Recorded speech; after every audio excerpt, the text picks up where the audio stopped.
Cheers! Welcome to Movie Bitches. Let's have a Kiki with Movie Bitches. A special podcast episode. It's the beginning of the Movie Bitches Book Club. Yes. Yeah, we promised it and it's finally here. We promised it in late 2016, not sure. You know, whatever. Much like Ophelia, some things are worth the wait. That is true. Or should I say unlike Ophelia? I don't know. I would be interested to rewatch it and see if they changed anything. That's all I'd say. Yeah, I agree. If anyone's seen it and seen our review, let us know. First things first, shout out to our wine sponsor, Wink. Try wink.com/moviebitches and you get $22 off your first month of wine. And your first month is free. Your mattress is free. Nothing is quite as enjoyable as curling up with a good book and a glass of red wine. That is true. I just really feel like I'm on an episode of SNL on an episode of like NPR. I feel like these are going to be too sleepy. Where people tell us all the time that they watch on us while to they go will go to sleep. bed. So now they're really going to be like, well, it's a different vibe. yeah, it's a different vibe. We're in the library. We are actually in a library. Yeah, that is true. Which is perfectly apropos for a book episode. Spoiler, not spoiler. It's kind of much like everything else in our episodes. Avaryl has read it and I have not. I am not an avid reader. Just period. Never was. You know? I never liked to read. I mean, I don't mind reading, but like I just was never like, ooh, I want to read a book. I was a terrible reader. Had a really hard time concentrating, couldn't read long chapters, and then gowned, you know. And then the Harry Potter books came out. Huh? And they got more difficult to read as I got more advanced in reading, and I aged as Harry aged, and et cetera, et cetera. And that really kicked off my reading habit. Both my parents always had a book, so I always like wanted to be a reader. Of course. Like I was so bad at it, but now I've sort of committed, and I'm quite an avid reader. Yeah, you are. I try to be, and then I just never think about it. I think that's the biggest thing is I never make space for reading. Yeah, you do have to make the time, and then once you get in the habit of it, I mean, and it's hard. Like, I think once you get about 50 pages into a book, you're like, okay, I'm gonna finish this thing, or you're like, nope, I'm done. Pass. I think that's a good thing that you've taught me is like sometimes you just got to put the book down and give up. Oh yeah, I had to learn that lesson. That's what happens to me a lot is like I'm not enjoying it, and so then I stop reading it, and then I just stop. Then you stall out. Exactly. I think sometimes it's hard to know what to read. So hopefully this will be helpful for some people to know what to read. Well, and what I try to do is I'll pick fun books and serious books. You know, people get all snooty. Oh, I only read, you know, fancy biographies or whatever the fuck, you know. And it's like, oh no, you can read trashy books too. Trashy books are just as good. Yeah. Different. Exactly. But just as good. Yeah. So I recently finished 2 books that we're going to talk about, and Andrew is going to talk about books he may possibly read in the future. Yeah. And then we're going to read a short little story. We'll get to it later. Yeah. Who's ready for story time? I'm excited. Andrew is a better out loud reader than I find. You think? I think so. Okay. Sometimes I panic. It's like Julia Child, you know, you just have to have the courage of your convictions. Yes, exactly. Well, the book that I just finished is actually called Caught in Time, which is part of a trilogy, and soon the 4th one's coming out soon. I'm excited. Oh, you said it was a trilogy, though. Well, okay, it's a series. A series. Okay. It's a series. Okay. I just read the 3rd one. The 4th one's coming out. Cool. I think in the beginning of July. Very excited. Oh, my. It checks a lot of boxes. Time travel. Cool. Murder mystery. Oh. Regency era. Little thriller, little mystery, little bit of romance. They're really, really fun. They're great. Nice. Basically, this FBI agent, Kendra Donovan, inexplicably travels back in time. Some sort of vortex. It just happens. And so if you're not into fantasy, blah, blah, blah, it's not that fantastical. It's just sort of a fish out of water. What? I'm a feminist lady who's in the Regency era and I just gotta solve these murders. So I would highly recommend them, actually, for if you're into all of that stuff. The first one's called Murder in Time. Makes sense. You know, they're just a fun read with some historical context and some not so much. Do you think they're going to turn it into a movie/TV show? I think it would be pretty great, actually. Do you think it could become like the next Murder, She Wrote? I think it would be a great miniseries. Sure. I don't think it would be I mean, you could change. Yeah, you could. You could change it and just have, and this week, Kendra's, solving the mystery of who stabbed the cook in the castle. Yeah, you could do that. It'd be fun. I mean, I will say, I know this is a book episode, but Murder, She Wrote, they have seasons 1 through 5 on Amazon finally now because it disappeared. Yeah, on Amazon Prime, excuse me. Exactly, no, for free. It's so nice having it back because that show is just so campy and silly and fun. It's back in my life. They're wacky. Well, because I think part of the hook in those is that she's a murder mystery writer. And so the murder mysteries she's solving are sort of hyperbolic of that. It's is this all in her imagination or is it all really happening to her? Don't get near Jessica Fletcher because never get near J.B. Fletcher. Yeah. Isn't Jessica? Jessica B. Fletcher. Oh, I thought you said Jamie. No, J.B. Oh, J.B. J.B. Fletcher. It's like, who's this Jamie Fletcher you speak of? Oh. It's her twin brother who was murdered. No. So, yeah, I think those are poking fun in some ways at murder mysteries. And so that's why it's sort of so delightful about murder. So you read Murder in Time, or you've read all 3? I've read all 3. They're just a little gruesome. There's some pretty ridiculous, just like feminism, nonsensey kind of like, I'm a lady, I'm going to tell you what's what. And like, of course, the people that are surrounding her are like, yeah, that's right. Let's go against everything that society says. And you're like, this is a great bubble. I love it. I like that. I like this bubble of happiness. That's great. So if you like those things, I would recommend them. They're fun and simple and easy. Good. Yeah. Well, so going back to what we said earlier about knowing when to quit, I finally just decided that Sally Field, I love you, but I don't care. Oh, were you reading her biography? I was reading her biography in pieces. So first off, I also will share this wealth of knowledge with everyone. Uh-huh. So if you, like, I don't mind. I know a lot of people, like, you prefer reading an actual physical book. Yeah, I can't read on a screen. Right. And libraries are still great for that as well. But it's a lot easier. I use a Kindle. And there's this app called Overdrive where you sign in with your library card and you can rent a book for your Kindle or iPad or like whatever digital reading device you have for free. My little trick also is, don't spread this too far around, is that if you put your Kindle in airplane mode after you've rented it, then it doesn't know that it's expired. And that's really key for me because I just don't read enough or quickly enough. So like I had in pieces since October 1st, 2018. Oh. And I just now decided that, I wasn't going to make it past the 3rd chapter, 4th chapter. You just got to make a decision. Yeah, well, it was interesting, but I just was like, this isn't riveting. I'm not the biggest fan of biographies unless your life is insane.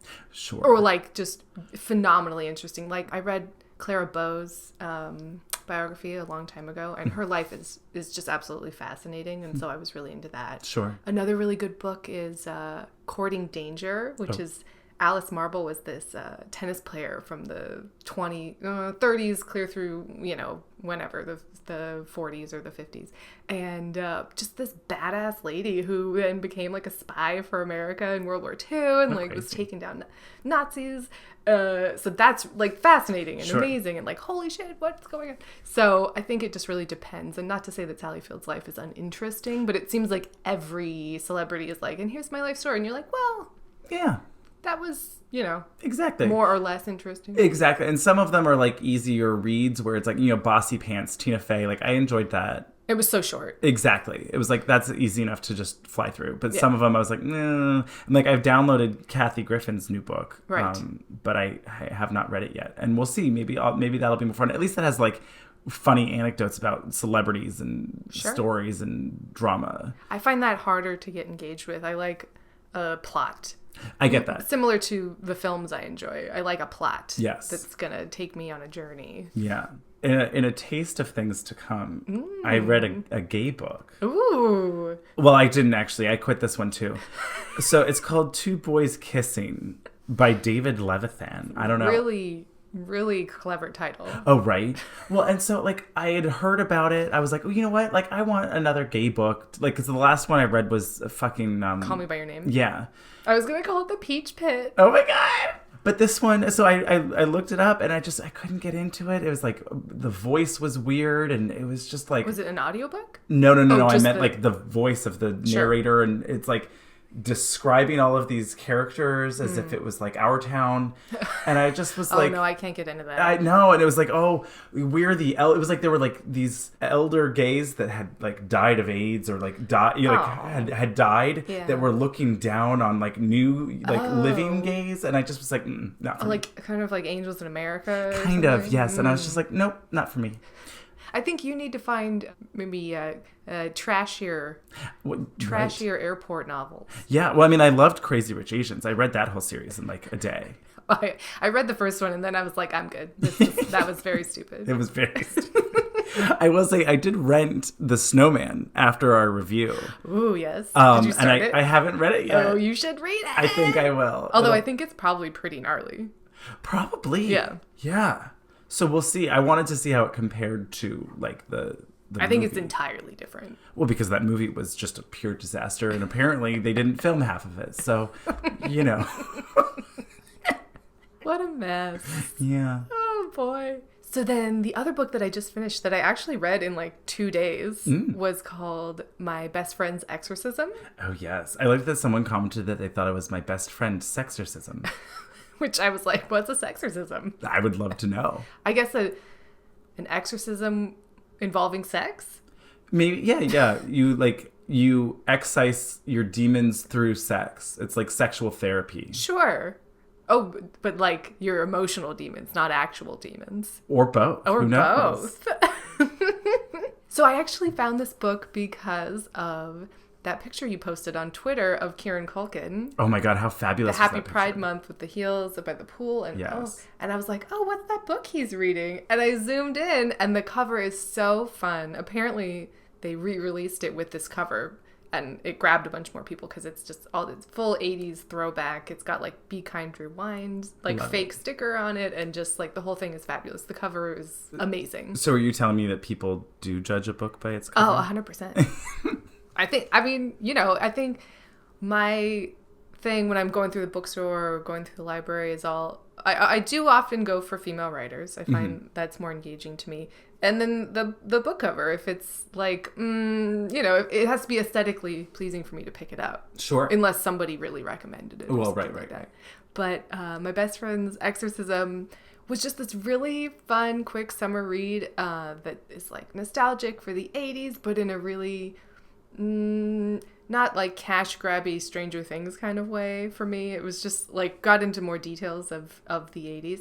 And the writer Grady Hendrix, I was actually really surprised at how, and this is on my assumption, but at how well he wrote to female best friends. It was a really good description of just how crazy you are about your best friend in middle school, high school, and how you all these inside jokes and you respond in this way and you always do this, and of course you know all my secrets and all of these things. And it was really cool how he sort of combined that into a horror movie. And the point of the book ends up being, my friendship is gonna basically conquer anything. Right. And so I think it's a really fun read. It's a little creepy, spooky. I don't want to give too much away. There was some stuff that I was like, oh my. Like that's really crazy or gross or whatever. But it was also a really interesting take on an exorcism and sort of how it's not immediately my head spinning around, Right. It was just sort of like, she's a little weird, then this is happening and this was sort of weird, and it builds and it grows, and I thought it was a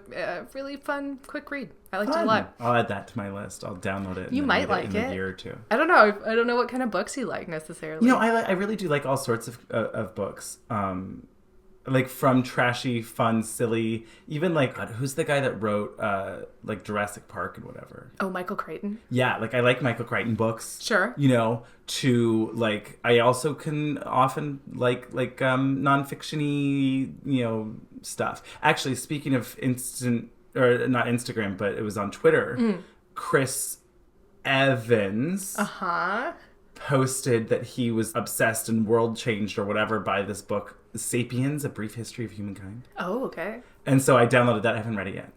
But he and like 20 other celebrities were all like, oh my God, I read that too. Oh my God, it's so great. Oh my God. And so I was like, oh, well, this book apparently is... Is it fiction, nonfiction? I think it's nonfiction. Oh, okay. It's literally A Brief History of Humankind. Oh, okay, great. That sounds like something Chris Evans would read. I don't even know. You know? It seems like he would be like interested in the brief history of humanity. Sure. You know what I mean? Like, yes. oh yeah, let's get into this. That's fair. Where I'm like, nah, give me like an Exorcism. There you I tend to like darker books, I find.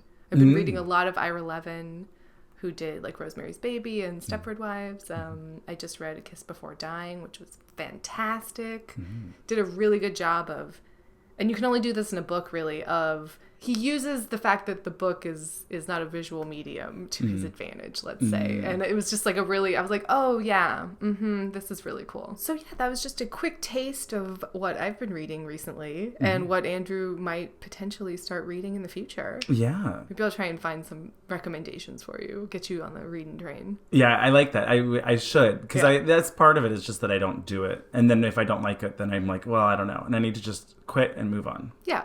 Or you just don't put pressure on yourself. That's true too. Do you feel like reading? Oh, go read a chapter. You know, I think people get like bogged down. Yeah. I feel so guilty. And then you like don't want to read because you're like, that's how, when I feel guilty. So I'm thinking about reading. It's like, no. Make it fun. I will take this opportunity to give a shout out to my friend Brandis, who wrote a children's book. Oh, yeah. It's available on Amazon Kindle store. It's called The Vulture Came to Town. So if you're looking for a kid's book, you can download or buy that. So I hope you enjoyed that. We are now going to try a new segment called Reading is Fundamental, where I will read a new short story from a different gay, silly nonsense book or thing of short stories. So if you want to listen to that, go find our podcast wherever podcasts are found. Spotify, Apple Podcasts, etc., Google Play Podcasts. Go listen there. Rate and review us on iTunes. Yes. That really helps. Yes. And we are so excited that you're on this journey with us. Yeah. So we'll see you next time, and cheers. Yeah. Subscribe, share. Ho.